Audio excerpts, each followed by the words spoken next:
Are you looking for help and it comes in a way that you're not looking for it? That's what we're going to talk about next. Hi, this is Brian Cochran with the coffee shop tip for today. It's been a while since I've done one, and I thought because of kind of what I experienced this week, I figured I'd go ahead and kind of talk about it today.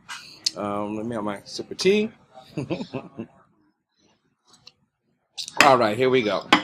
I was working with a couple pastors, and they were recommended by a fellow pastor that they needed some help, and so we set up a meeting to meet with them, and got in the room, and the first thing they did was start talking about who they were, what they were doing, and how they were doing it, and I was there to give a presentation, and they wouldn't let me get a word in edgewise. And it reminds me of a story of that we all probably say as ministers of the gospel, and as well as business owners, that guy's looking for help, and he's out in the middle of the water, and he's praying to the Lord, say, "Hey, Lord, send me some help." And he sends, first thing he sends a guy out there on a rowboat, and he says, "No, no, no, God's going to send me some help." Another guy comes out on a jet ski.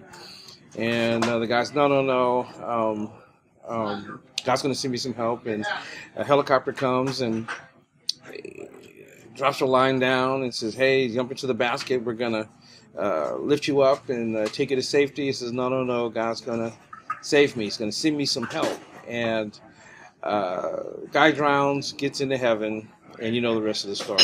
One of the things that the Bible talks about is we must be teachable or coachable and be humble and not puffed up in pride. And I found, especially with, churches that are struggling, that, they don't want people to know that they're struggling. And so what they tend to do is, I guess, try to say fake it until they make it and say, well, God called me to do this and so forth. But we're part of the team, and the Bible also talks about how the thumb don't tell the big toe what to do, and I'm paraphrasing, of course, but you get the gist of it.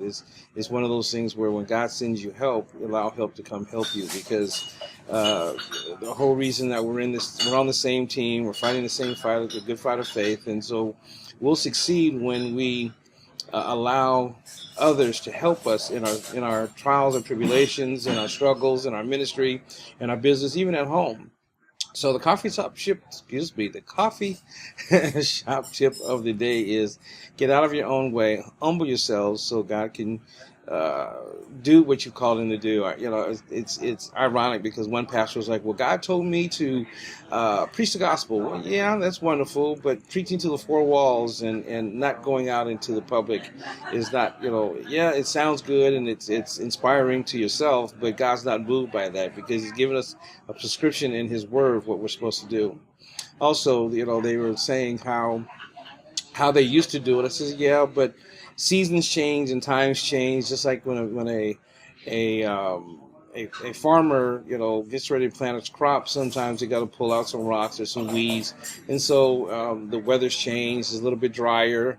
The ground got a little harder, so you have to dig a little deeper, work a little harder to make it happen.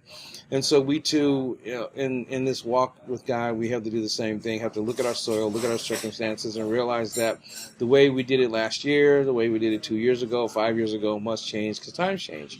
We have a great opportunity to be light and salt. We get an opportunity to get out into the hedges and the highways. And one of the pastors was talking about how all they want to do is they got 3-4 services and they're not going out and they, I was saying, well, hey, what about the natural side? I was sharing with them how one person, they do these events and they feel like, well, all they need to do is preach. And I said, that's wonderful, but I was sharing an example of how we have, as ministers, as churches and as ministries, we have them maybe 2 days a week, Sundays, for the most part, and then whatever the Bible study night is. And so I said, so the rest of the time, they're part of the world and in the world. We're no longer of the world, but we're still in this world. And so they are the ones that are influencing us. And so we have to realize that if we don't take care of the natural man, as long as the spiritual man, that we're going to not help them to grow and mature and not take care of the needs. Jesus went about meeting the needs of the people first, and because he did his good works to glorify his Father in heaven, they gave their lives to him because they saw that he cared about them, not just about the gospel, which is important, don't get me wrong, but at the same time, what helps a person is from them being able to, eat for not just for a day, so, not just having a feeding program, and then you just feed them, and then they go home, and they still got the same problems, still got the same situations.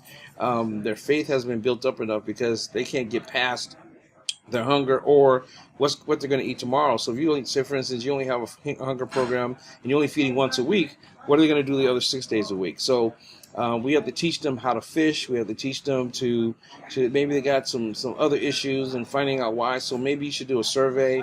Maybe you should counsel them and find out where they're at, why they're in the situation that they're in. And maybe you can't do anything, but one of the things I've been telling them is partner with others. Say for instance, I don't do everything and I don't need to do everything. I consider myself a great networking person. So what I do is I found partners that they provide the services I can't provide, and I will gladly send them over to the other ministry to get the help, or other service, a social service program to help them get some help, because ultimately you want to help them. So this is the coffee shop tip for the day. Hope you be blessed. This is Brian Cochran. God bless you.